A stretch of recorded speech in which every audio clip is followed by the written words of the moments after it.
This episode of Primitive Culture is brought to you by Audible.com, offering more than 180,000 titles for smartphone, tablet, and desktop.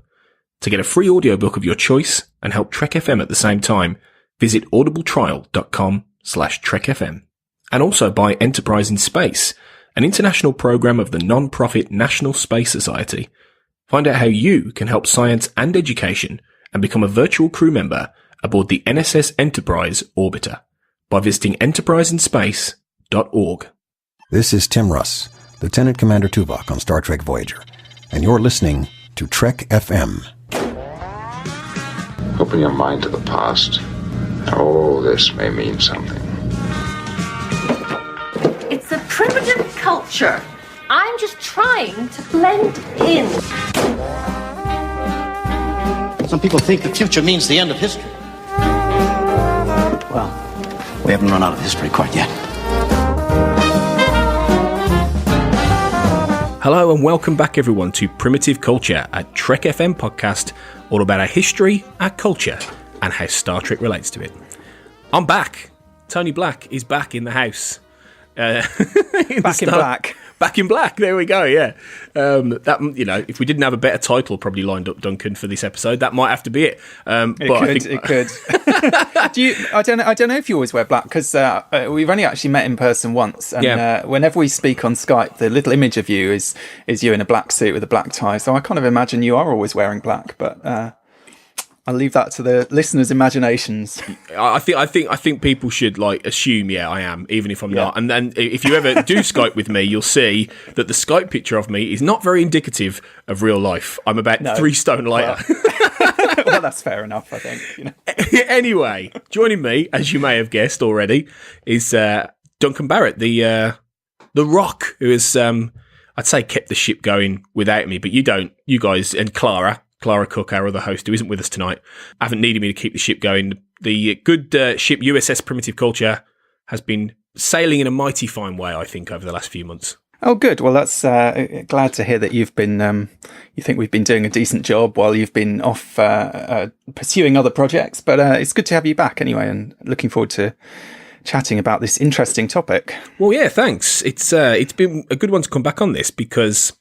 This is one we've been talking about. We've got a bunch of episode ideas that right from day one, which we've been thinking about since the beginning, and this has been one of them, which is to get a little bit into everybody's favourite Next Generation movie, Insurrection, and specifically Michael Piller's fantastic book about it, Fade In, which gives a lot of background detail about the making of Insurrection. It's an amazing book, which we'll talk a little bit more about later, which goes into a lot of detail about the production of the movie. But what it does is it talks about the cultural and literary inspirations for what became the story of Insurrection, which of course was Captain Picard leading a crusade against this alien race called the Sonar, who had palled up with a kind of Starfleet Badmiral to force relocate this group of aliens called the Baku in order to get this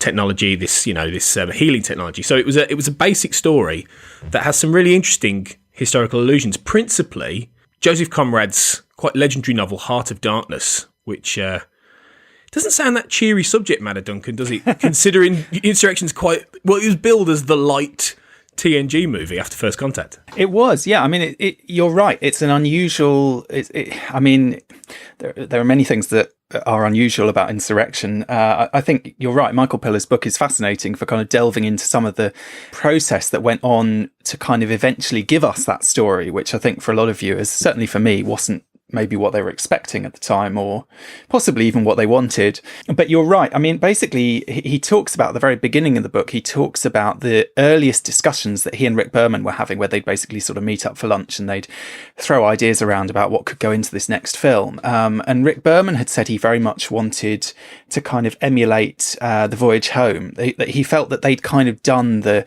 fast-paced, dark, gritty kind of actioner with First Contact, and they wanted to do something very different because they didn't want to just do a kind of a not quite as good First Contact Part 2 kind of thing. So they kind of consciously wanted to try and do a different kind of film with a different kind of tone and a different kind of mood, really. So in that sense, I suppose it made sense getting Michael Piller back in, who'd kind of been away from Star Trek for a few years, who'd kind of always in some ways maybe been a bit on the softer side, whereas, you know, Ron Moore and Brannon Braga, particularly Brannon Braga, had been on the kind of wild, sexy, kind of outrageous side of things. So they got Michael Piller back in, and so he went away to have a think about it. And the pitch that he came up with in the end, that he brought to Rick Berman, the kind of very first pitch for the film was, he called it Heart of Lightness. And I'll just read the line from his book. He said, "I told him we'd be using a structure based on Heart of Darkness, but that the trip up the river would lead Picard and his crew on a very different kind of adventure." And just broadly, for anyone who isn't familiar with Heart of Darkness is a very dark, appropriately short novel that Joseph Conrad wrote, based quite closely, it's believed, on his own experience of working in, basically he served on this boat called the Roi de Belge in the Congo. And there was an experience where the guy who was there before died, and it was all a bit grim and miserable. But in the book Heart of Darkness, it's all very much about this character Marlowe, who tells the story, and he goes to relieve Kurtz and to find out what's happened with Kurtz. And the sort of key crux of the story is that Kurtz has been in Africa for a certain period of time. He's kind of lost his mind. He's gone native, as we would say. He's kind of hooked up with a group of the local people. He at one point fires on Marlowe's boat. He gets the local people to attack, you know, with their weapons. And which, of course, we see in the film with Data firing on the the sonar and the Federation forces as well. But so it's quite a sinister story. It's quite a dark story. It's a very psychological story about this man's sort of disintegration in the heart of darkness, in this kind of uncivilized world is the idea. And there's this kind of constant comparison between civilization on the one hand in London and kind of nature in Africa, and the relationship between the two. But anyway, so that was the kind of structure that Michael Piller originally wanted to bring, was this idea of the journey upriver towards this kind of mysterious person who had kind of gone rogue or gone native, or seemed to have turned against their own principles, and what that was going to entail. It seemed to be this real desire on the part of Michael Piller to give Picard a very sort of mythic hero's journey, and that's something that I think he felt, and this comes across in his book, which is essentially one big memoir of making Insurrection, which was written not long before his death, I think, in 2005. Well, about a few years before that, after Insurrection was made, and never officially published, available free online, and it's a really interesting. The only other comparison I can think of with it is Russell T Davies's The Writer's Tale for Doctor Who, which is a fantastic book, whether you're a fan of Doctor Who or not, about writing. It's amazing. It's an amazing series of diary, back and forths, and there's in some ways it's similar, and it's very much Piller wanting to take Picard on a journey that he'd never been on before, not in the movies anyway. And I think there was a feeling that Picard had kind of been saddled with, these kind of very dark, heavy stories, with Generations, where he's haunted by the death of his family, First Contact, where he's haunted by the return of the Borg and the Borg Queen and things like that. And he wanted, I think, to have a real sort of hero's journey for Picard, where he discovers something about himself, and it all ties in with various different ideas about youth and regeneration and rejuvenation and old friendships and things like that. And I think it's really interesting, the touchstone that he has for this. But I think what's even more interesting is how Insurrection didn't get there. I mean, when you watch that film, you would not immediately think, oh, this is a little bit like Joseph Conrad's Heart of Darkness. That is not where you would go at all. So I think that the fact that, and the reasons why are charted through Fade in many ways.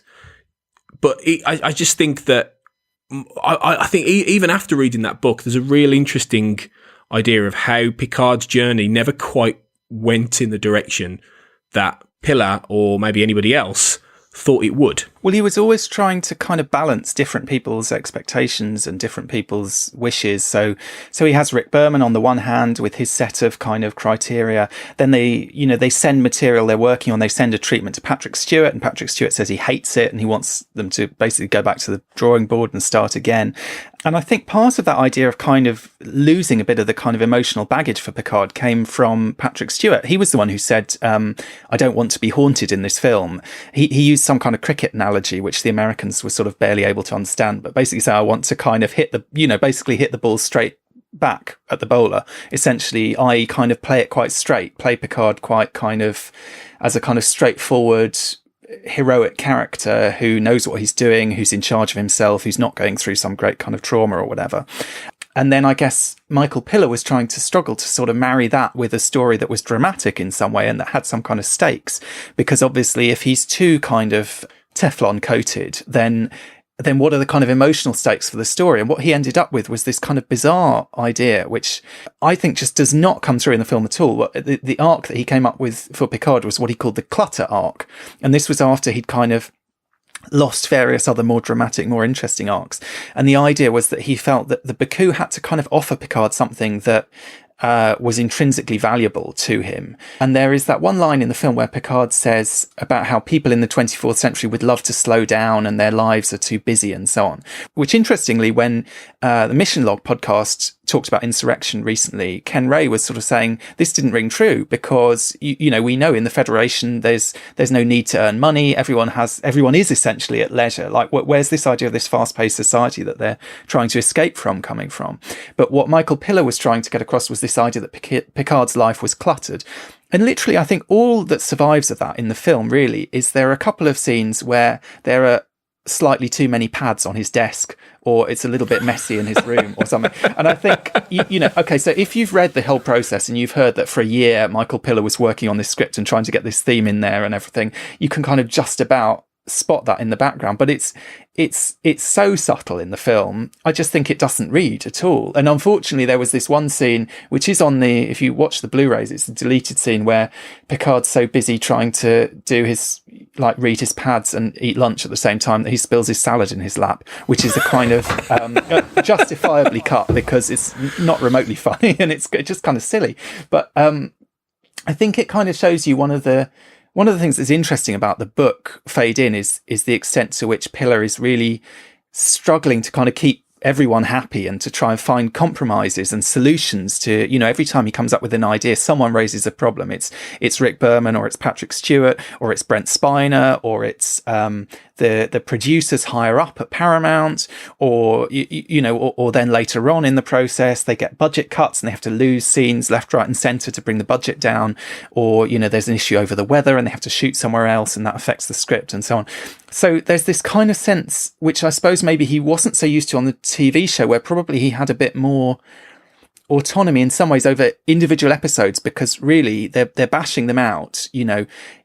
There isn't time for that degree of kind of interference and that degree of, this person says, no, you can't do that. And this person says, no, well, I'm not doing that. And this person says so on.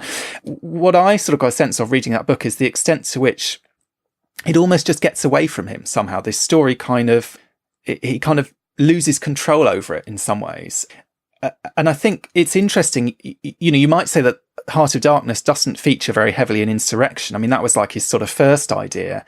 And there were basically two treatments for this film, which he goes into a lot of detail in the book and are very interesting, which are almost kind of alternate films that we could have got. One more focused on the kind of Fountain of Youth side and this old academy friend of Picard's, who's the one who's gone upriver and gone native, which, has some quite interesting kind of texture and drama to it. The second one, which is more the kind of, he said, kind of more Heart of Darknessy, where Data is the one who's gone native, which does survive into the film, to be fair, but is dealt with quite briefly. But in that version, Data would spend a lot of the film not himself, essentially, not, in a state of amnesia, sort of dressed like the local people, becoming this kind of, mystical character to the local people. And I think maybe Brent Spiner had an issue with that because, and various other people were sort of saying, well, where's the Data? He's not really Data. This is Data, but it's not Data in a sense. And so you can sort of see, like, every time he has an interesting idea, someone raises a problem and stops him from doing it. And he has to come up with a sort of compromise. And the film gets sort of compromised and compromised and compromised. And in the end, he ends up trying to sort of smash these two different stories together into one thing because they liked elements of both of them. And you can sort of see in some ways why, why the end result doesn't really match the early ideas. But I think it's a shame because actually, for my money, either one of those two original treatments that Michael Piller wrote would have made a better film than what we got in the end if everyone had basically just stepped back and said, all right, go on then, you write it and we'll film it. I actually think he had some good ideas there, and, he's a good writer. He knows his Star Trek.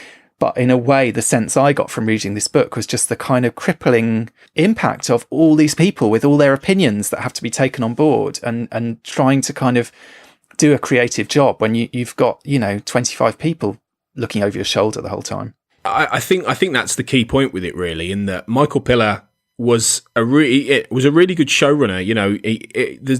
Arguably he's the guy who made The Next Generation a success. When he came on in season 3 of that show, he transformed it from this quite arch, concept based Star Trek show that Gene Roddenberry had created into this, family, essentially, into this show that was about character stories. He brought into Star Trek the idea of focusing these tales around the characters. And you see in season 3, which is a really good season of TV, you see it start to develop. You see the characters growing. You see all the interactions taking place. And even though Next Generation never became serialized like Deep Space Nine, for example, in the same way, Pillar's mark was almost immediate, and it stuck, and it carried on through the entire run of the show.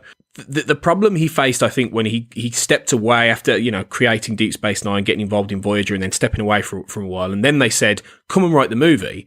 I think there was a level of naivety on his part, I think, in terms of being able to bring that truly sort of creative showrunner vision to a movie, which is a completely different set of rules and systems and boundaries when you're dealing with producers and you're dealing with marketing people and you're dealing with the studio who are worried about a gross box office receipt. He didn't have any of those worries really when he was dealing with a network TV show. It was a different world.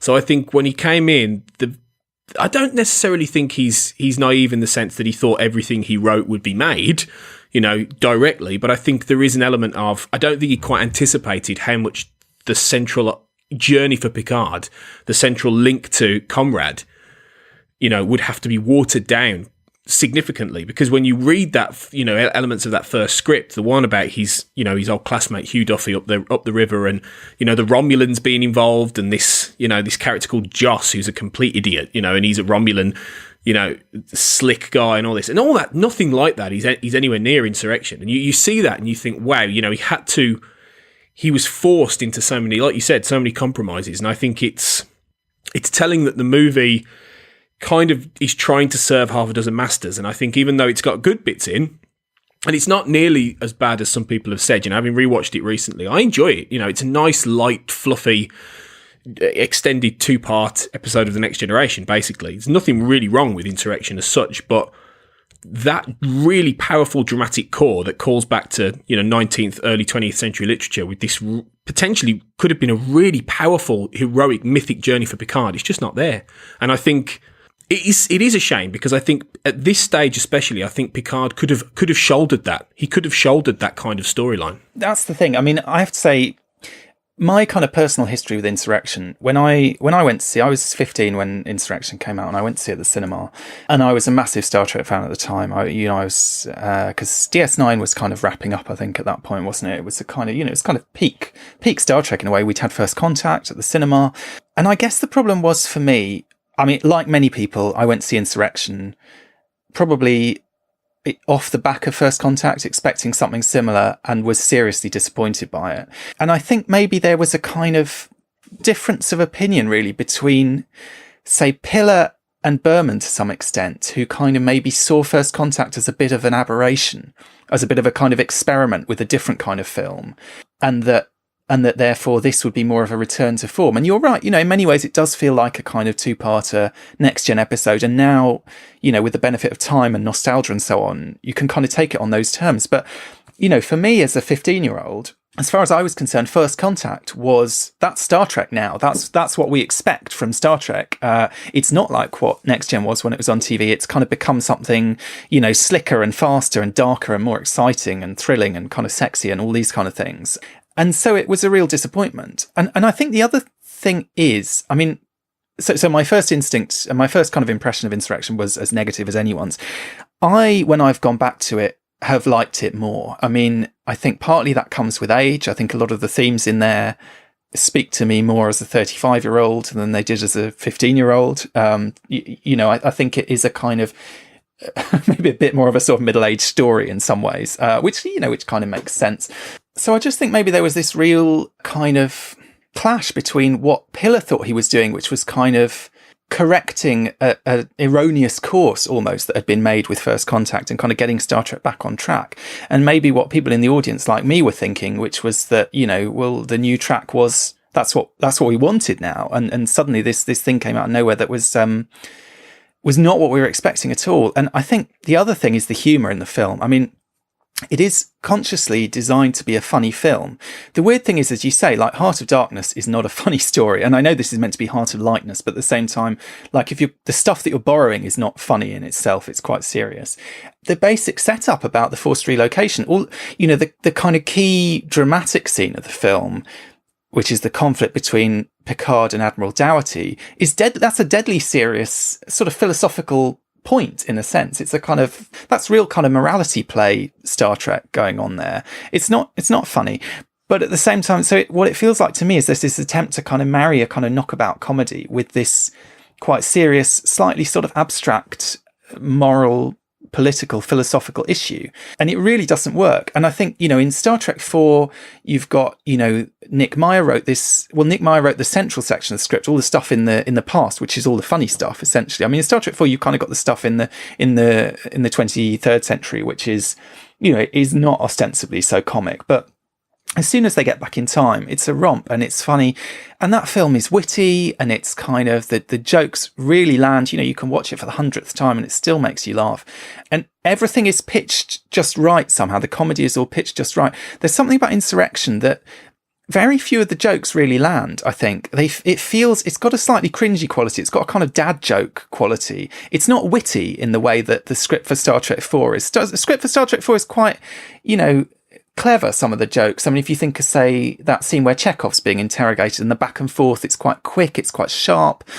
All the humour in Insurrection feels a bit kind of obvious and telegraphed and kind of sort of unsophisticated somehow. And oddly, one of the few bits that I think genuinely is funny is that bit where, where Data touches Riker's face and gives this look and doesn't even have a line. And that was Brent Spiner sort of improvising in a sense. And there were various ways of doing it, and the assumption was that he was going to have a line where he says, no, it's not as smooth as an android's bottom or whatever. And that's Brent Spiner's comic instincts, basically saying, yeah, the way this is written is not funny. Just I'll do it with a look and walk off. And therefore you get a moment which, it's sort of rare moment in that film that actually genuinely is funny. Whereas I feel like it's sort of trying too hard. And I think for me personally, as that 15-year-old boy in the cinema, that it was the moment that completely killed the film for me was that bit with the manual steering column where the joystick comes up and Riker pilots the ship with the joystick, and it just felt like such a cheap gag. And it's like, we know that's not how you fly the Enterprise. We know this doesn't make sense in context. It doesn't make sense in the context of the film. It's just a kind of desperate attempt to throw in a joke to try and say, look, we're being funny. There's lots of jokes here. This is a really funny film.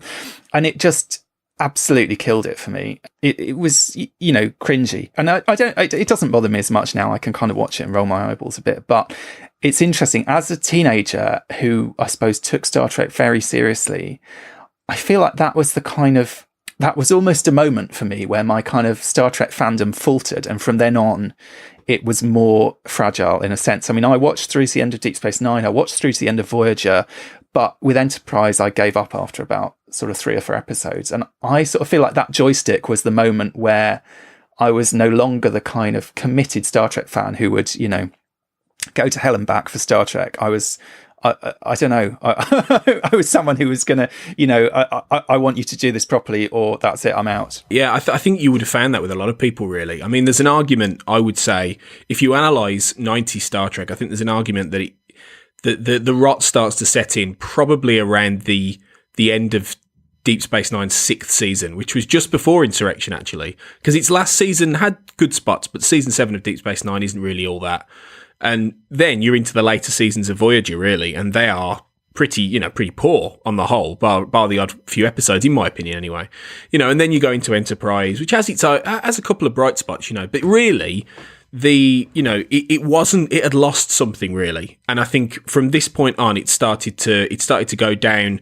It was a downward incline really, and I think part of the problem with Insurrection, you've spelled it out quite well, I think, and you talking about the differences in terms of comedy and all that kind of thing.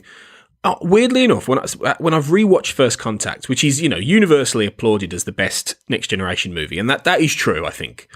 But I myself have had a similar problem in a way about the fact that in a way that's two different films as well. You've got all the comedy stuff on the planet with Zefram Cochrane and Riker and Barclay and all this kind of stuff, and then you've got all the alien style action on the Enterprise. But the difference with that film is they kind of make it work. There's something in that script and the way it's put together that it doesn't matter that it's kind of two films sort of wedged together for some of it. It still does work.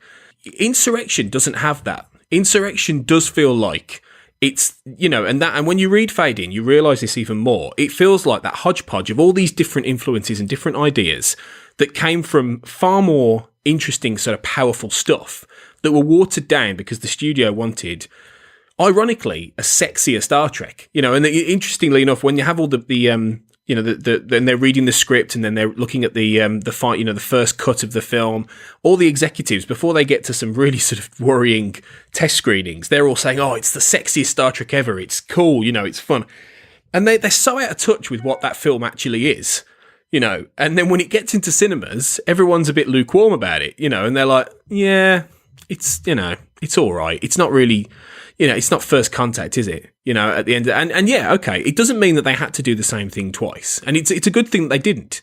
But at this stage, you realise just how interested and obsessed the Next Generation seems to be. The films seem to be with youth and age, and they seem to be. If you look at all four of them, in some respects, they're all about maybe the First Contact to a lesser degree. But Generations, of especially Insurrection and Nemesis, have all got significant storylines revolving around youth and age and around the growing pains in a way. You look at Generations with, the fact Kirk can't quite let go of his younger days where he's doing all these heroic things, and Picard losing his nephew, which is really tragic. You've got Insurrection with all the age stuff when they get on the Baku planet and feeling younger again, and then with Nemesis you've got Shinzon, who's the youthful, rebellious version of Picard. And oddly enough, it felt to me like some of these ideas with Hugh Duffy and Picard's youth sort of felt like they were held over and grabbed with Nemesis and put into the pot, really. I think they were. And also, say, the way that Troy is used in Nemesis, which is not great, but that whole thing of Troy being kind of the villain, sort of being interested in her. But actually, Michael Pillett does a much better version of that, because he has a scene where she knees the villain in the balls, basically, and tells him to get lost. But, so at least it's a bit less grim and miserable than the way that all plays out in Nemesis. But there's that element, there's the element of, in one version of the script, I think it's the second treatment, Data has this kind of collection of sort of simpleton robots who follow him around, and this was Pillar kind of desperately looking for a Data plot, because that was the problem with the first version. He had this idea of this story about Picard and his old academy friend, which is actually quite interesting, quite dramatic, but he really didn't have a story for Data in there. And he'd had this meeting with Brent Spiner where Brent Spiner kind of said, I'm just not really convinced that you understand my character. And Michael Piller was like, how can you say that? I ran your show for years and years and so on. But he said basically, because he had never written, because all the kind of big Data episodes had actually been written by other people and he just kind of polished them, that actually Brent Spiner and he didn't have much of a relationship. And that's the other sense you get, is that weirdly, Rick Berman obviously trusts Michael Piller, but people like Patrick Stewart and Brent Spiner and so on, there's a little bit of a kind of hesitancy around that somehow, about whether he's kind of the right guy for the job. And I guess that's one element in which he's always trying to sort of please all these other people rather than kind of staying true to his own ideas. I mean, there's a great scene in one of the, I think it must be in the first treatment, because I think one of the things that gets lost is that I always felt one of the problems with that film, aside from the comedy falling flat, is that the actual kind of central dilemma doesn't quite work. And that scene, the key scene in the film, which is the scene between Picard and Admiral Dougherty in the ready room, and they have that kind of debate and they argue about, whether it's the right thing to do or not. And he says, we're only moving 600 people and so on. When I saw that in the cinema, I wasn't totally on Picard's side. And I'm more on Picard's side now, watching it today. I'm not quite sure what that's about. But either way, I don't think that scene quite works. It's weirdly underpowered. There's something about Picard in that scene. He's very kind of quiet. He's very sort of, in the West Wing, there was this thing about the president being too professorial and that people wouldn't like him if he was too professorial. Picard in that scene definitely seems too professorial. That's his kind of, and yes, we know that Picard is this kind of wise, thoughtful guy and so on. But in the previous film, we've had a scene sort of performing the same function in the film. It's the kind of dramatic highlight. It's two people in a small room arguing back and forth. And it was this dramatic powerhouse of acting and, rage and kind of emotion. And then the equivalent in Insurrection it just kind of falls flat. And somehow Picard's argument to me doesn't quite land. But it's interesting going back and looking in Fade In, he writes this fantastic sort of alternative scene in the first version of the story. There's this debate in the Federation Parliament, basically, and there's various scenes that take place on Earth, and they go to the kind of Parliament building and they see the process of democracy in action and so on. And at the end, this Romulan who's at the end, this Vulcan who is the Federation president called Seamark has a kind of debate with Picard about it. And he says, these are the lines, it has Seamark, what would you tell the mother of one of our children who may die without that ore? Because the whole story is all about this. It's not the youthful fountain of youth thing. It's much more focused on this medical technology that requires this ore. And Picard says, I will not trade the life of an alien child to save one of ours. It's much more straightforward. It's basically, the Federation saying, we're going to take this because we need it for our people. And Picard saying, we can't put our needs above someone else's. It's easier to get a grip on somehow. And the scene in itself is more dramatic. Plus, Michael Piller proposes to Rick Berman they get Ian McKellen to play this Vulcan Picard can square off against, which would just have been amazing. That would have been brilliant. But then, so he writes this really dramatic, I think anyway, what seems like quite dramatic kind of moral dilemma where you can sort of see both sides of it and you can understand what's going on a bit more. Rick Berman's note on it, it's all too political. Who cares? That's literally what he says to him. And you kind of think, well, what is this guy supposed to do? Because this is a political story. And if Rick Berman thinks that politics is boring, then he's not going to like this story because that's, on one level, that is kind of a part of it. And this kind of corruption of the Federation is potentially an interesting story, but only if you actually are able to delve into that a bit and see what it's like. I mean, we see more of the kind of corruption of the Federation in Star Trek VI than we do in this film, even though in this film, it's kind of the whole crux of the story. It also kind of makes me, think, what must Rick Berman have thought of Deep Space Nine? He must have just thought they were all mad, basically. Well, this is exactly it. Rick Berman famously didn't like a lot of what Ira Steven Behr did on Deep Space Nine. And Ira Steven Behr was another key reason why season 3 of The Next Generation worked so well, because he worked very, very closely with Michael Piller. They were good friends and they were good collaborators. And then when Piller came on to Deep Space Nine and co-created that, he basically gave the reins over to Ira Steven Behr, who then took it one step further into a different realm. So it's interesting you say that about Berman, because I don't think Berman was nearly the erudite, learned man that Michael Piller was. And you see in the way that he didn't really ever seem particularly interested in the Heart of Darkness sort of inspiration. He liked The Prisoner of Zenda more, which was the idea that, one of the early original ideas that based on the Prisoner of Zenda, which is where a peasant is brought in and replaces the role, sort of a kingly sort of role, and then it's all about the class system and things like that. And the idea for this was that Picard essentially gets replaced by somebody identical and the concern was, well, are we going to spend an entire movie not actually focusing on Picard? And so then he does the same thing with Data. That's the really bizarre thing. Well, so then having been given, I mean, that's the other thing is, we talked about this kind of meddling, but actually a lot of the notes that Pillar's being given make perfect sense. I mean, there's a sheet of about 20 notes from Brent Spiner, which are all quite insightful and basically picking picking out massive holes in his script that he hasn't realised. And, it does seem weird. So he writes the version where Patrick Stewart basically isn't playing Picard. Then he writes the version where Brent Spiner basically isn't playing Data. I mean, you can kind of see why people were kind of getting frustrated. But I don't know, it's this really weird... One of the things I sort of feel about reading that book is you can't pinpoint one person who's kind of screwed it all up, really. There's just something doesn't seem to be working. Do you know what I mean? And you can see why it kind of ends up not working in the end. I think to some extent it's because the strength of the conviction of the original idea wasn't held to. Because if you think about it, if we consider Heart of Darkness, which was a story that was very much, as you described at the beginning, it's all about this man going upriver in order to find this guy who's gone off book. Later, obviously, borrowed for Apocalypse Now, if anyone's seen that, by Francis Ford Coppola, which, even Marlon Brando's character in that, who's the rogue sort of Vietnam general, he's called Kurtz, Colonel Kurtz, not General Kurtz. Although, interestingly, at one point in Fade In, Michael Piller refers to the character in Heart of Darkness as Colonel Kurtz, which sort of makes you think, is he thinking of Heart of Darkness or is he thinking of Apocalypse Now? Wow. There are other points where Apocalypse Now sort of seeps into some of his treatments and then gets dropped again. Yeah, possibly. And I think there's probably a blending of all of these. In an Apocalypse Now, it's Martin Sheen is essentially the Marlowe character, this photojournalist who goes up the river in order to, find Kurtz and starts to lose his mind and all this kind of thing. And, Apocalypse Now is a great movie. But, I mean, as an inspiration for Star Trek, it's an odd choice, isn't it, really, if you think about it? But if you go back to the original source material, it is...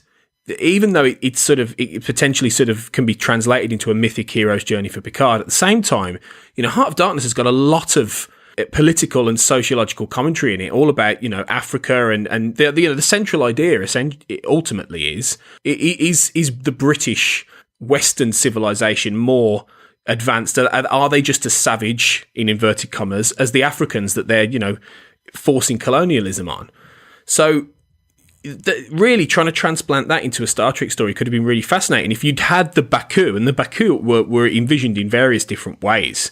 I think at one point they were little sort of pygmies with heads and things like that. They weren't at all these quite sort of, tanned, handsome farmer people that they ended up being.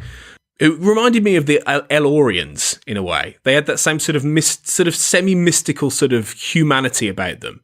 But what you could have had with the Baku is this really interesting idea about, which could have reflected about the Federation and what it means to be the Federation. Is it civilized? Is it quite this utopian sort of system that Gene Roddenberry has created and suggested and Star Trek has kind of lived by? And questioning that, at the point, we've talked about this before on the show, at the point where Star Trek was starting to bring in things like Section 31 and question the morality of the Federation and whether or not they were actually potentially going into darker areas. Dougherty should have been an encapsulation of that. Those scenes that Piller originally wrote in the Federation Council could have got into the meat of that, could have had Picard standing up, against civilization and saying, are we just a savage? Are we not going to these alien worlds and taking what we need and, ruining these people's lives, destroying them? Why should we get on our moral high horse and suggest that we are civilized and that we're the ideal to follow? But you never get that in Insurrection. Like you said, all you get is this fairly anemic scene between him and Dougherty, which, he just says, how many people will it take before, and then that's it. And then he's off, doing some of the action Picard stuff. And it just doesn't encapsulate what the source material that Piller was thinking about had. And that would have been a fascinating and quite daring thing for them to do, really. Definitely. I think Star Trek has always had this real kind of anxiety about colonialism because, there is obviously a way of reading the Federation as this kind of colonial power. On the other hand, it's a utopia, it's a kind of idealized version. It's kind of quite important to emphasize the Prime Directive, to emphasize the ways in which the Federation is not a colonial power. And I think that's really what it comes down to, is that, what Pillar had at the back of his mind, at least in some of these treatments, was this idea of, really a colonial story. And that's what Heart of Darkness is about, really. It's about the famous line, the horror. It's, arguably it's the horror of colonialism and the hypocrisy. And I suppose that is one theme that does kind of come through in the film, is the hypocrisy of someone like Admiral Dougherty, who sort of feels he can stand up and be a kind of upstanding, admiral or whatever, but at the same time he's dealing with these thugs, as they're called, the sonar, these people who don't have any of those principles. And certainly hypocrisy is a big theme that is in Heart of Darkness. It's there in this kind of, right from the very beginning, there's this discussion, because it starts off in London. The whole story is told in London, and this discussion of how London was once one of the dark places of the earth. It's not in the kind of cosmic scale. It's not that long ago that this kind of epitome of modern civilization was a savage place in itself. And there is certainly that sense of kind of, is it right that the colonials sort of go off to Africa and think themselves superior and think themselves kind of morally superior? And we have that in the character of Kurtz, because Kurtz writes this kind of pamphlet they talk about, where he starts off very much in this kind of idealistic mold, talking about how they should use their power for good, and they should recognize that they've been given all this power over the local people and so on. And then at the end, he writes in this kind of moment of madness in the margin, exterminate all the brutes, which, if anything, reminds me in Star Trek terms of Gul Dukat in Waltz, where he has this kind of, all these kind of sophisticated arguments as to why, he was helping the Bajorans and pulling them up and so on. And at the end, he's like, I wish I'd killed every last one of them. And it's that same kind of brutality and cruelty and savagery, I suppose. So there's this kind of theme of hypocrisy, which does kind of come through, and the hypocrisy of the civilized world, which obviously does, seep through into Insurrection. There's also this idea, because one of the things that Conrad is kind of interested in, and I mean, we should say probably about Heart of Darkness. Heart of Darkness is a very controversial novel. It's an extremely racist novel. And to what extent the racism is Marlowe and to what extent it's Conrad, you can kind of argue back and forth. But whether you think, I'm certainly not saying you shouldn't read it because it's a racist novel. I think it's a masterpiece. It's an amazing novel. But at the same time, it's inescapable that along with that depiction of colonialism is this real kind of dehumanization of the Africans in the novel. But at the same time, so you've got that in the descriptions, in the way that they're treated, in some of the things that are said about them. But at the same time, you have this kind of constant emphasis from Marlowe of kind of recognizing glimmers of shared humanity with them, of kind of recognizing, he has this line, it was unearthly and the men were, and then he stops himself and he says, no, they were not inhuman. That was the worst of it. So the kind of savagery of the local people is presented in, quite a racist way. But at the same time, from Marlowe's point of view, he's kind of recognizing, actually, this is me as well. There's not as much between us as we think. And of course, in Insurrection, what we get is something similar in some ways with the Baku and the Sonar, which is we get this revelation at the end that they're actually the same race of people. We've assumed that one is primitive and unsophisticated and sort of backward. The other has this kind of high technology and so on, even though they don't seem very nice. And then they actually turn out to be the same people. And actually, that's one of the elements of the story that, for me, I don't know why, but particularly as I get older, that works more. I mean, we've talked a lot about the negative aspects of this film. That there are bits of it that really work for me. I mean, I quite like the relationship between Picard and Anij. I quite like all the kind of new agey stuff, which I hated as a teenager. I think it's quite sweet and it's kind of quite thoughtful. And I actually really like this aspect of the Sonar and the Baku being the same race and having this kind of this traumatic family dispute almost. And at the end we have that scene where one of them is reunited with his mother and he kind of hangs his head in shame. I mean, for me, despite having said this film doesn't really work for me, and I think there are a lot of problems with it, that moment really works for me. That moment I felt really worked very well. So I do think there are themes in there that we could say are borrowed from Heart of Darkness and that do make it through in ways that, maybe are quite powerful one way or another. But, overall, it's a bit of a mess. Yeah, and I think that is true. I think the Baku and the Sonar revelation does work, really. And I think it's one of those things where they had a lot of trouble with the climax of Insurrection, I think, with making it action enough. There was a lot of conversations about the fact that there wasn't enough action in the script. There wasn't enough actual people, there was a lot of talking, there was a lot of slow scenes, they had to cut a lot of the Picards and Anij scene, or there was talk about cutting a lot of the Picard and Anij when they were just walking through the Baku place. And I think what gets lost in a lot of that is this central idea that, the thing is that the Baku planet never really feels particularly mystical. It never really feels particularly magical. And I think, you get the hints of it. There's that moment where, time seems to slow down and Picard says, "How are you doing this?" and all this kind of thing. And I wanted a bit more of that, to be honest. I wanted to feel like the Baku planet was genuinely this kind of, one in a billion sort of world where it was a little bit magical. It was a little bit mystical. It was a little bit spiritual. A bit like, I suppose a good analogy for it would have been like the island in Lost. I know Lost came after this, but, the island in Lost had it had its own sort of characterization. It felt like this place that nowhere else on Earth was like this place. It was just unique. And I would have liked that feeling with the Baku planet. And I think there are hints of that. There are moments, and I think, like you said, I quite like the Picard and Anij stuff. I think, I think she's Donna Murphy plays Anij. I like her performance. It's really calming. She's it's very like, good. Yeah, she is good. She's just and you like can see why he would fall for her as well. Yeah, you totally get that. Yeah, she's very alluring, and she's sort of she's educated, sort of alluring. She's exactly the kind of woman you could imagine Picard ending up with, really. So they do that in a nice way, and I think there are moments that I think it's a shame they didn't get the chance to do more with, because they were trying to put in more action. They were trying to move the plot along. They were trying to create these, action Picard or action movie moments. And for me, those are the bits that just I'm less interested in. All the stuff where they're in the caves and they're shooting down drones, or the Riker stuff on the ship with his stupid joystick and the Riker maneuver, and I'm going to shove it down the Sona's throat. All that, I'm a bit like, well, if you're gonna make it. You mentioned, you brought up the voyage home earlier, and what you said about that, you're absolutely right.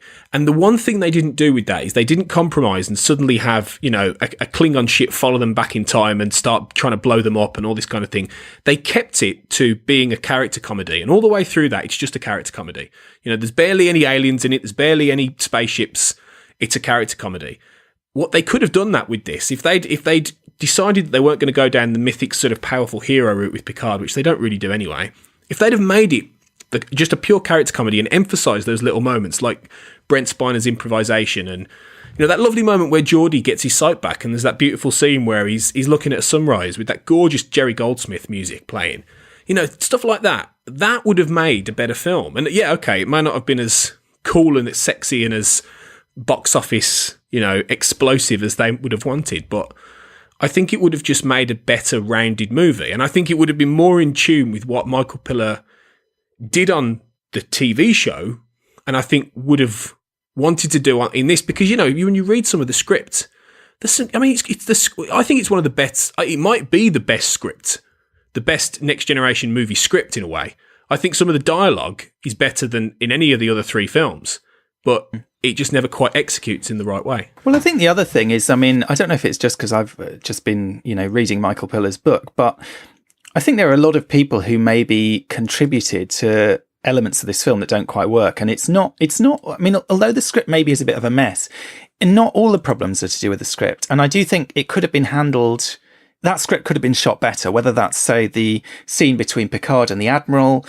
I feel that could have been kind of pepped up a bit. It could have been maybe directed a bit more interestingly. I actually don't think the actor who plays the Admiral is very good. I know that they wanted him for Ruafo, I think, or he was kind of second choice for Ruafo, and so they got that role as a consolation prize. But to me, he just seems very kind of hammy and a bit, he doesn't really hold the screen opposite Patrick Stewart. Do you know what? Funnily enough, I think they could have, if they'd have swapped those around, you might have had a better performance. F. Murray Abraham as that kind of corrupted More sort of subtle. Federation. Yeah. I think that'd be brilliant. Definitely. And I suppose that's part of the problem with they've got these two villains. It's not really clear who's the main villain in this film.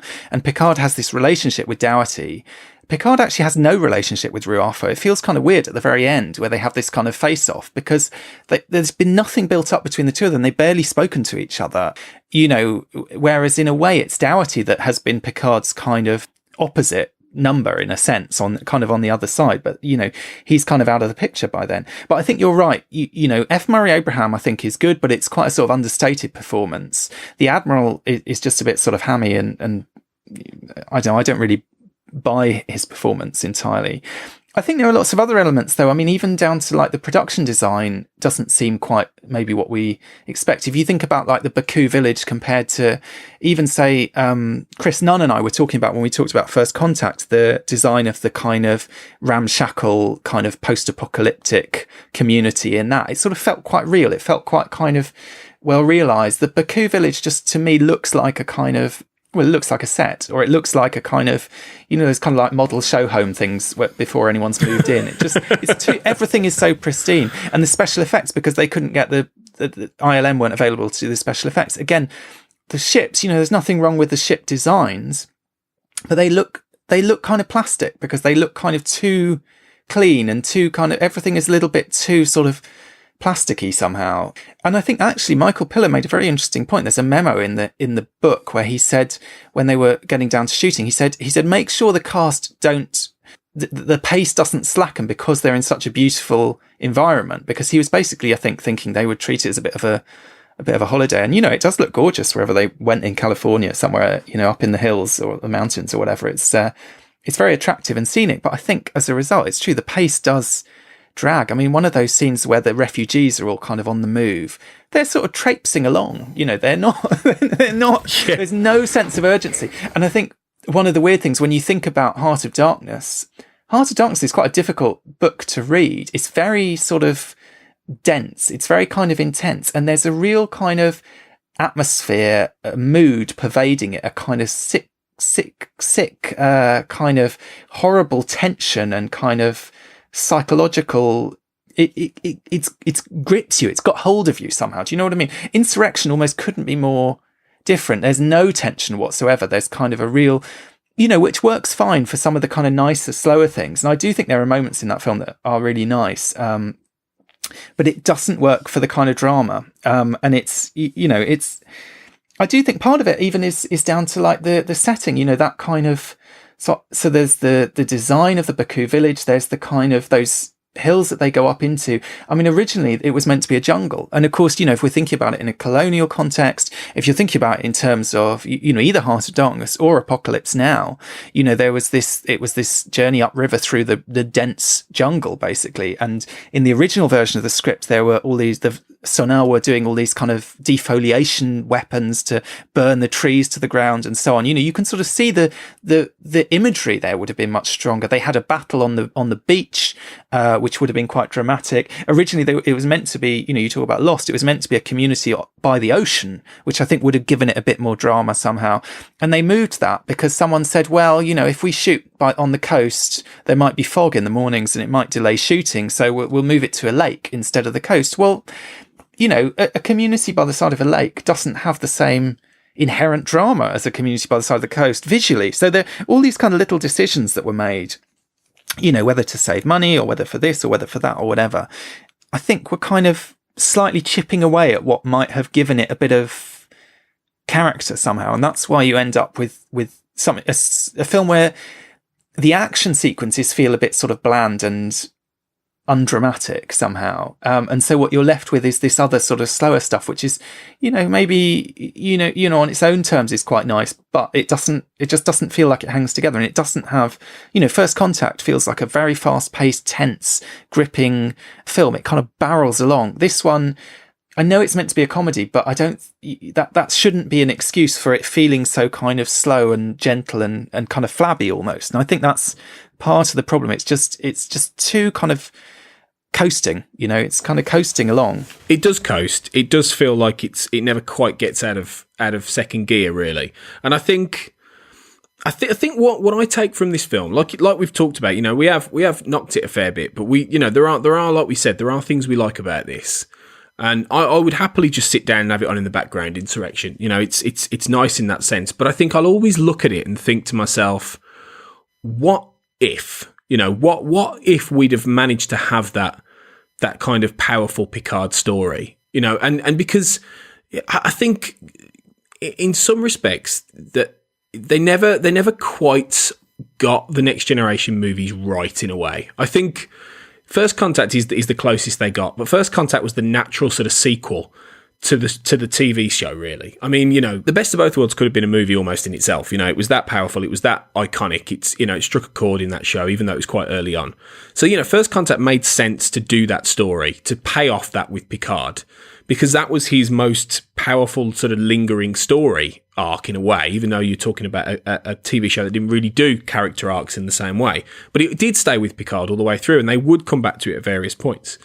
But it feels like everything else with the Next Generation films that they never quite knew what direction to go in. The original movies, the original series movies, obviously, they had different creative forces, pulling at the strings. And there's not necessarily a cohesiveness with them either, but there's that sort of core solid idea of Kirk and Spock and Bones that always is there, always never seems to shift. It's always that core, with all the others playing around it. But Next Generation, because it was a different setup anyway, you didn't have in the Next Generation that much of a solid core. You couldn't say quite the same about sort of Picard, Riker, and Data. It's not the same sort of dynamic.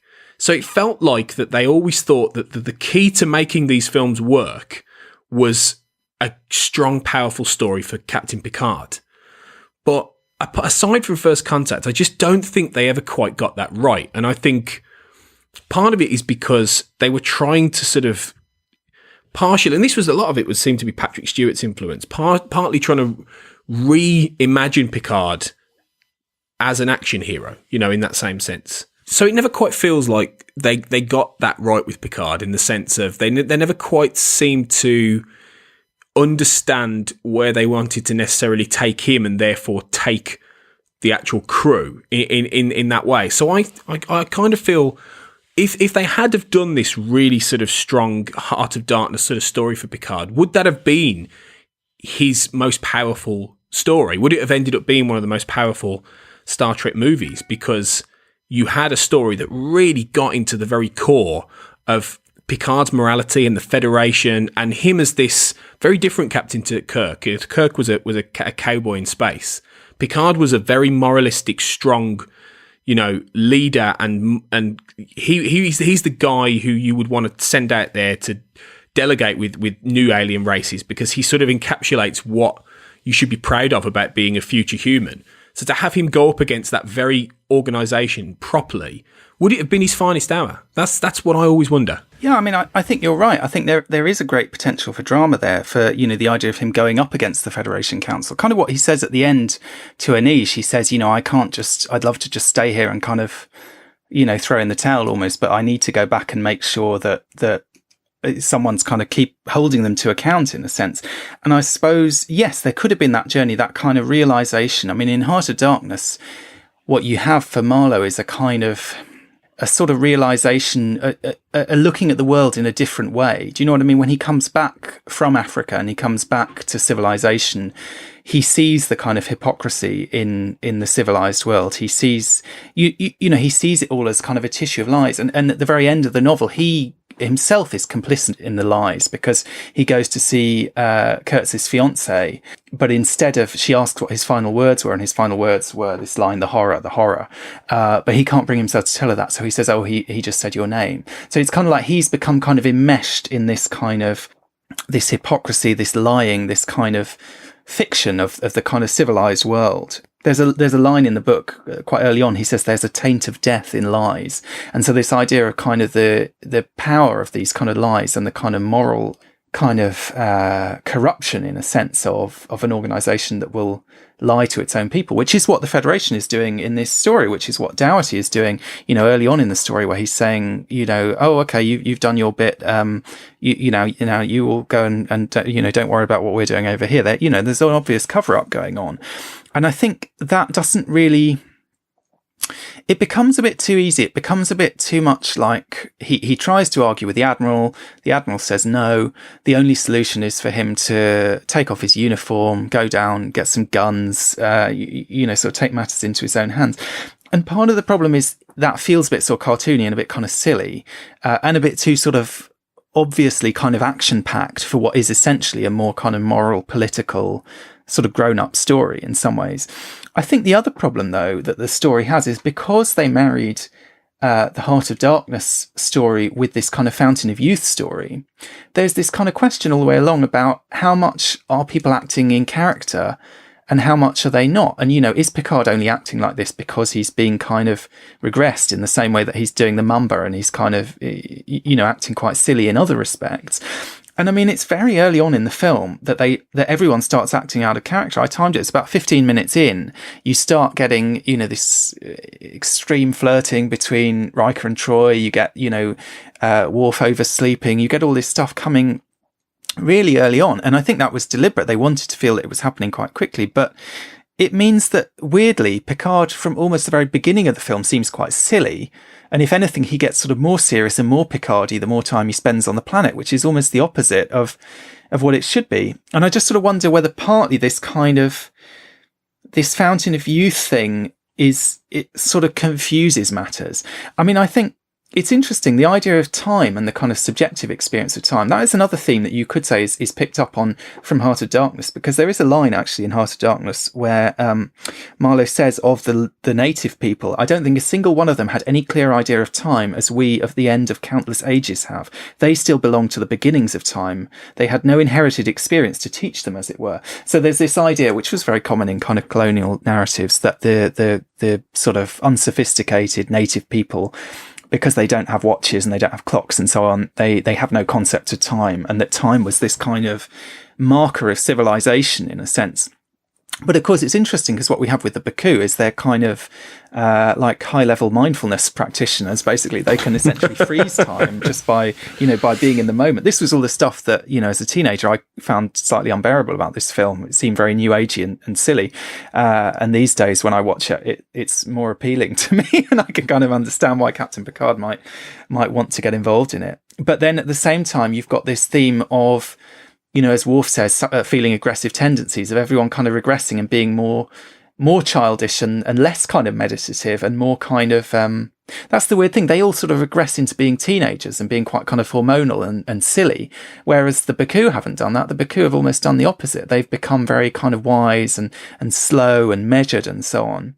Although interestingly, if you go back to Heart of Darkness, the idea of the kind of environmental change is something that's very much there. I mean, Kurtz has basically gone mad as a result of exposure to Africa. That's the kind of idea, which is another reason why various critics have felt it's a very racist novel, because it sort of makes the whole it kind of makes one man's mental disintegration kind of stand in somehow for the relationship with this entire continent, and it's kind of as if Africa is this kind of, I don't know, this environment that's going to affect people, but it in that way, and you're going to lose yourself. But they talk about it all the way through Heart of Darkness. From the beginning, there's the guy who's measuring craniums and is saying, of course, your brain will be physically affected by being in that environment. There's this constant reference to the temperature, and the temperature not just of the environment, but of the people, and the way that it's changing them. There's this sense that Marlowe is kind of not exactly going mad, but is losing something of his kind of rational sense himself.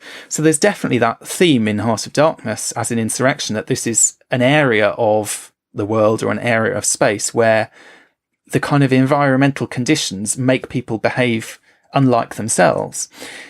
But on the other hand, it's tricky to then have Picard making this kind of ultimate moral, reasonable, wise, principled stance if he's supposed to be not behaving like himself. I just think it's these kind of two stories that have been smashed together, and they're almost working in opposite directions. It's lacking that focus. I think it's lacking that understanding of where the story's going in a way, and where the character's going, and quite the internal sort of logistical rules of what the Baku planet is, and what powers are existing on this planet and things like that. So it's sort of indicative really of how whatever vision Piller had doesn't quite line up with the end product really. And I think ultimately that's what you have to take away from Insurrection really. And by reading Fade Out, which I would recommend to anybody, I think it gives you that level of understanding about quite the ambition of this film and what it could have been, and how sort of remarkable it could have been actually had it really not been watered down and filtered through and compromised on. And, you know, I really believe this after reading that book and after watching it and after, you know, digesting things like Heart of Darkness. I think it could have been the most interesting Next Generation movie. I really do think that. I think it had the potential to be something different and fascinating and challenging. And I think it will always be one of Trek's biggest missed opportunities, actually, in a way. And certainly for the Next Generation. I think it could have been the signature Next Generation movie.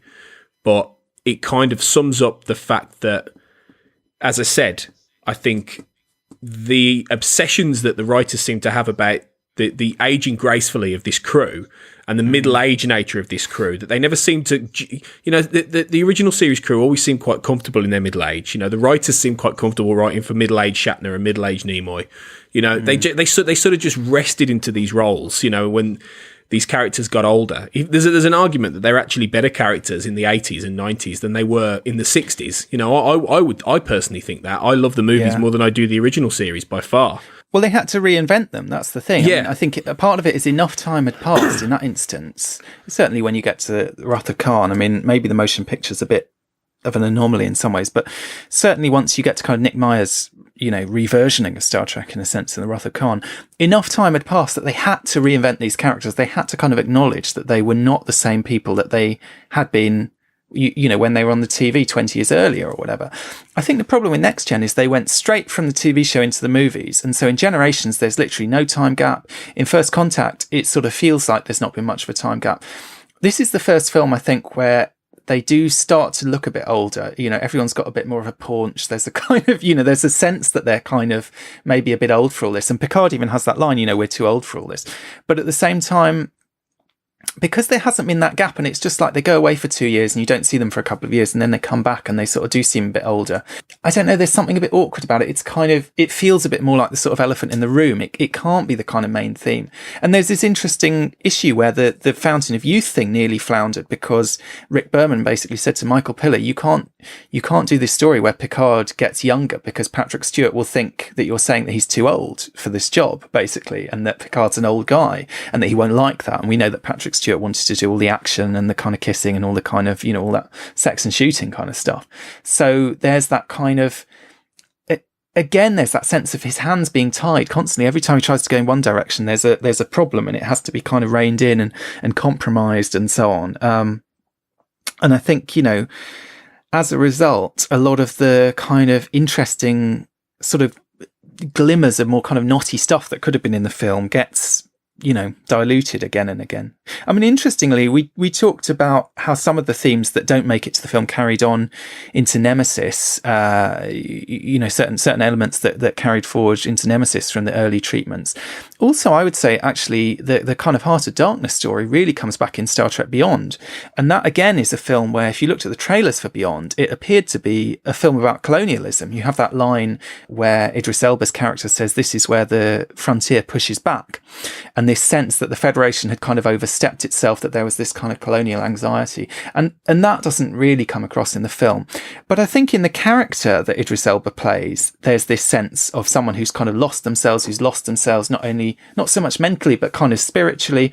And the weird thing is, I think that the accent that Idris Elba does is a kind of African accent. He doesn't use his, you know, he uses his kind of normal sort of accent for, you know, when he's playing the guy in his sort of 23rd or whatever it is, 22nd century self. But he becomes sort of, he in portraying the alien, he assumes this kind of, you know, recognizable sort of African accent, which I thought was a interesting choice in some ways. But I guess kind of taps into that idea of, you know, is this something resisting back against the kind of civilizing encroaching of the Federation with their kind of pristine white starships and all this sort of thing? And, you know, I don't know how far all of that goes, but there's definitely that kind of theme there. And again, in Deep Space Nine, in the darkness and the light, you know, if you think about the obsessive repetition of darkness and light and darkness and all of that comes totally out of Conrad. It's that, you know, that's one of the things about Heart of Darkness is it's such a kind of densely written novel, and there's these words that kind of acquire extra layers of meaning with every kind of iteration of them, in a sense. And I think that DS9 episode is definitely playing on that.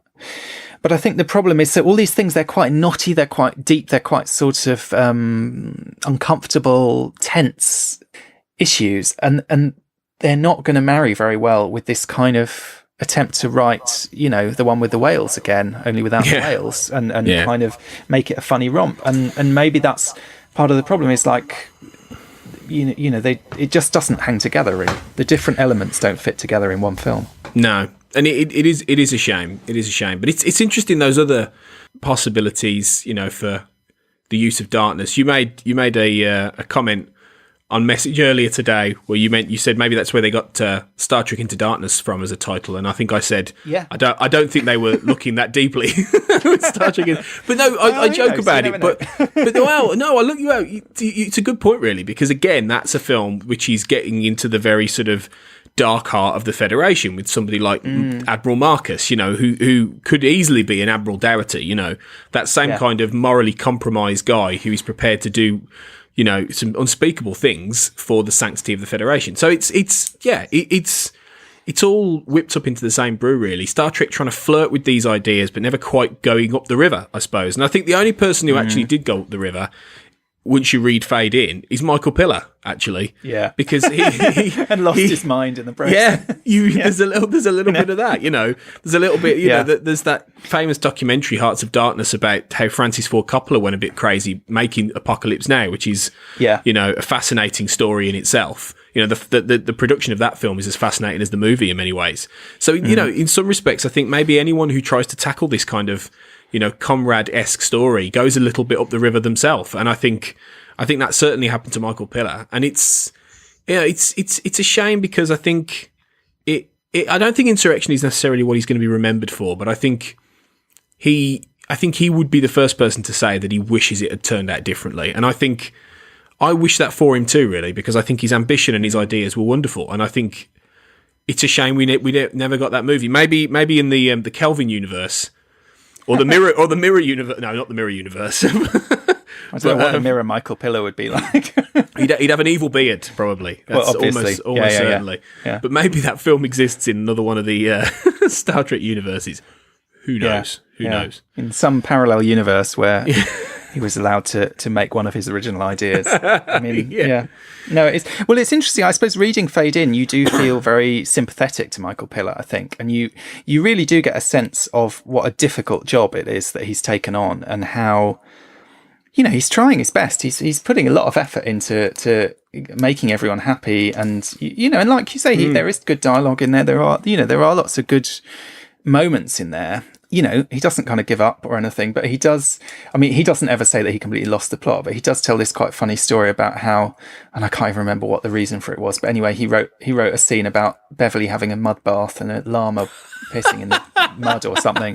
And he said that Rick Berman went home and said to his wife, "I think Michael's just lost the plot. He just wrote about a llama peeing on Beverly." And, this idea that basically, and you do get this sense it's becoming so sort of trying to pull things out of the hat to please all these different masters, that it does become slightly ludicrous to some extent. And I mean, even say the Gilbert and Sullivan scene, which I'm not a particular fan of, that was Patrick Stewart's idea. He thought it'd be fun to sing some Gilbert and Sullivan, so okay, we'll put that in. It's just that kind of like wanting everyone to be happy. In a way, I sort of think the film would have been better if fewer of the people involved in making it were as happy about it. Do you know what I mean? I mean, I get, you sort of need a big plot for Data, maybe, but at the same time, if he came up with a great story that was a Picard story and there wasn't a huge amount for Data to do, is that really such a bad thing? I mean, do you know what I mean? It's that kind of like every idea, no, you can't do that because it'll offend someone or someone won't like it. And it's just like, well, what are you left with at the end? All you're left with is the least offensive, the thing that the most people don't hate, which is not a way to create something interesting. No, and it's not the basis. It's not the starting point to make anything creative either. Ever, ever. If you're going into something trying to please everybody, you'll end up pleasing almost nobody. So it's one of those things that I think Insurrection is summed up with, really. And I think the one thing I regret the most after everything I've said is that we never got that llama pissing on Beverly scene. That is it. That is what I want from the alternate universe Insurrection. Yeah. More than anything else. Especially since we know that the llamas were, really breaking the budget, and they were concerned about how many of them they could afford. I mean, very expensive llamas needed for this film. It is a bit. I mean, it's a wonderful book. It's many people have said this book is better than the film that it's about, and I can certainly sort of see the logic of that. Yeah. It reminds me a bit of. Well, you mentioned the movie about Apocalypse, the making of Apocalypse Now. There's also Lost in La Mancha, the documentary about Terry Gilliam's attempt to make his Don Quixote movie, which at the time, I don't know if has he finished it now? He's done it now. Working on it. He's done it, right. Yeah. Well, anyway, but I mean, for many years, it was this kind of unfinished sort of disaster, really. He tried to make this film and all we had was the kind of aborted making of documentary, which became a whole kind of amazing story in its own right. But just to get that sort of sense of the way that decisions are made, the bizarre reasons that come into play for making certain decisions, the extent to which all the cuts that have to be made just to save a bit of money, and someone goes through the whole script and is saying, well, if we move this location to here, or if we have this take place in the corridor but not the transporter room, it'll say, and the figures are astounding. It'll save I don't know, $500,000 or something for that kind of day shooting. It's kind of it is fascinating just as an insight into the kind of world of Hollywood and movie making and the kind of decisions that go on there, quite apart from in relation to this film. I suppose what I felt, the funny thing is, I said that my opinion of Insurrection has gone up since I watched it as a teenager, and I feel like in this episode I've just been bashing it constantly. I think part of that is because of reading Michael Piller's book, unfortunately. I mean, I hadn't rewatched Insurrection very many times, and I came to watch it a couple of years ago when we were doing the From There to Here rewatch. I went through and watched all of Star Trek basically, and I must have seen it in between then and having seen it at the cinema, but not many times and not that recently. And when I watched it then, I was really surprised how much I liked it. I was expecting this complete car crash of a movie, and actually I found it quite charming, and I enjoyed the bits that I like about it, and I felt like the things that I was expecting to find annoying about it, I didn't really mind as much as I thought, and I just felt, it's not going to be on my list of top films anytime soon, but it was a perfectly enjoyable, quite charming, sort of sweet little film. Then going back to it this week, having just read Michael Piller's book, or reread Michael Piller's book, because I read it a couple of years ago, I don't know, I found it much harder because I felt like I was constantly looking for the film that I wish they'd made instead. So in a way, that whole feeling that I had going to see it in the cinema as a teenager of, well, this isn't the Star Trek that I've been promised. This isn't what First Contact was like. This isn't, what I thought I was getting, in a way is kind of reactivated by reading that book. So yeah, I would say absolutely read the book. It's a fascinating book, but maybe don't read the book and then go and watch the movie straight afterwards. No, because it might affect your viewing pleasure in that way. Yeah, I think that's good advice. That's sound advice, really. But yeah, definitely read Fade In. Definitely, it's a fascinating insight into a piece of Star Trek history, and it will definitely make you look at Insurrection in a very, very different way. And also, if you want to read Heart of Darkness, but you actually don't fancy reading it, because I know, Tony, you were messaging me in the week saying, God, I'm finding this hard to get through. And I have to say, Joseph Conrad is probably my favourite writer of all time, and I find Heart of Darkness almost unreadable because it's so densely written, it's so kind of murky and grim, and sort of it has such a sort of pervasive atmosphere that it actually makes it quite hard just for your eyes to get the words off the page. But what I found is there is an audio recording on Audible, who of course sponsor our show and Trek FM, of Kenneth Branagh reading Heart of Darkness, and it is absolutely, I think, probably the best audiobook I've ever listened to. I mean, I like Kenneth Branagh anyway, but it's a really brilliant performance, and it's actually much easier to take that story, just sit down, close your eyes, listen to someone telling you the story rather than trying to read it with your eyes somehow. I don't know. I found that made a massive difference. So if you're interested in Heart of Darkness, I cannot recommend that audiobook highly enough. I'm gonna try it. No, you can't beat a bit of Kenneth Branagh, and Can't beat a bit of Kenneth Branagh. No, you can't. I have to say, he's in a fairly understated Kenneth Branagh territory. It's not kind of, Hammy Hamlet or anything. It's kind of, it's a bit more sort of 21st century Branagh, but it's really good, and has a real kind of, really captures that kind of atmosphere. I think it sort of feels almost like a ghost story, which is kind of the setup in the story, because it is, it's a story within a story. It's it's kind of a campfire story almost on this boat. So it fits very well with that mood. So check that out then, and read Fade In, as we say. Get a bit more information on Insurrection, it's a fascinating way to reevaluate this film. But it's been really good podcasting with you again, Duncan. We're going to do it again soon, possibly with Clara as well. That'd be nice, next time, which would be great, getting the three of us on. But it's primitive culture bingo. That'd be Well, next time we meet up, we'll play that. Actually play it in real life.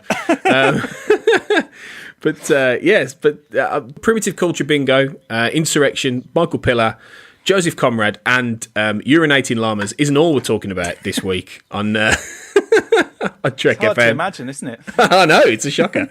So let's have. How do they find anything else to talk about than urinating llamas? So let's have a little listen to what else has been happening this week on the network. Previously on Trek.fm, The Ready Room. I should have had my mom buy me everything, because now it would be worth a ton, like the goofy Spock helmet. But I remember hooting at those things back in the day. Like, they think we're just stupid. That wasn't in the show. You don't have... A real phaser wouldn't say Star Trek on the side of it. Standard Orbit. I cannot find anybody in print saying, we're going to the Standard Enterprise Delta to honor the Enterprise as being the first ship of the constellation, the 5-year mission ships to come back relatively intact with its crew and ship intact. And it was not some fan did not just say this. Somebody in the production somewhere, and someday, by God, I will find where this came from, because we didn't all have this mass group hallucination about it. Somebody felt the need to say, everybody's wearing an Enterprise patch now, so, that's past us. To the journey! So if we're going to have a more Vulcan-like Tom in Tuvam, presumably Tuvam would have to meditate, and he would have to go somewhere to meditate. I'm thinking he wouldn't just go to his quarters to meditate with candles like Tuvok does, or he wouldn't go sit on some rocks on a planet somewhere. He would go in the holodeck and lock himself in his Camaro and meditate with the radio on. What would be playing on the radio? Vulcan opera. That sounds horrible. Warp 5. Shows the gestation of the Borg from their first cube and the diamond ships. Just transwarp conduits. Floating on the ocean. Little Borg spacemen. Yep. Before they were fully immune to the outside elements, so they had little space helmets, Borg space helmets. Mm-hmm. And that's what else is happening on Trek.fm. So check out all of these shows and join in the conversation about your favourite corner of the Star Trek universe and beyond. You'll find us wherever you get your podcasts.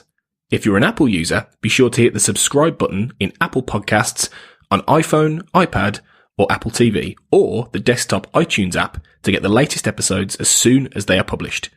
And please do leave us a star rating and a written review at the same time. If you're not an Apple user, we've got you covered as well. You can find our shows on Google Play Music, Stitcher, TuneIn, Spreaker, SoundCloud, Windows Phone, and in most third-party apps, and you can stream and download the MP3 file from our website or grab the RSS link. If you'd also like to help us keep all our shows coming to you each week, you can become a patron of the network on Patreon.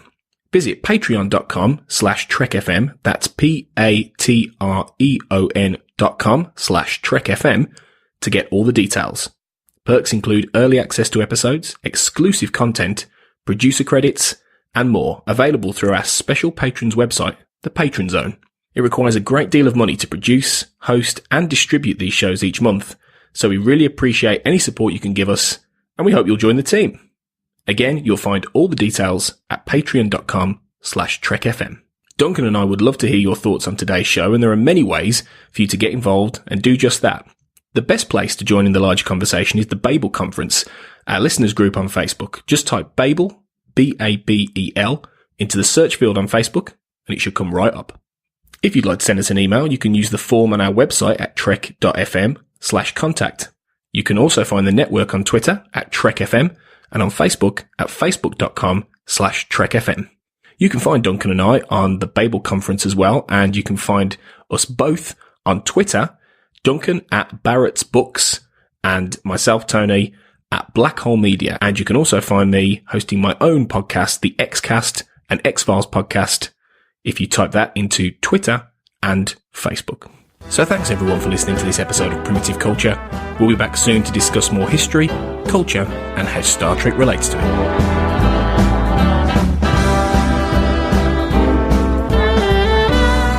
You're blended, all right.